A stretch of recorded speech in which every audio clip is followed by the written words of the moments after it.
قعدت من النوم متاخر وكان لازم اوصل بسرعه لان بس اتاخر يجي ابو المحل ليش متاخر ليش ما فتحت من وقت. وكان لازم نغسل اسناننا حتى نكون نظيفين ويلا نطلع.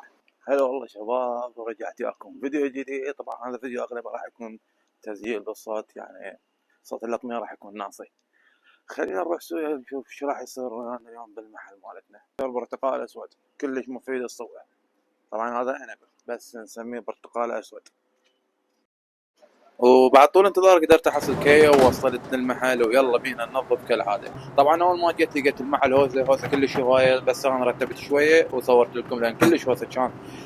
طبعا وبعد ما كملت تنظيف كنت كلش جوعان ولازم نروح نجيب اكل وبعد عناء طويل قدرنا نحصل لنا لفه بسيطه خفيفه على المعده حتى لا تهيج المعده. وبعد ما كملنا اكل مباشره بوجهنا للشغل جتنا سياره جيب فيها الجامعه عطلانه وهذا كوشي قاعد يصلح فيها. يمكن صلحها ويمكن ابو لا. لارين صلحتها. يلا بالله شغل. وهذا اني وانا جاي اشتغل بالسياره ما اشتغل فيها شيء بس شديتها وفتحتها.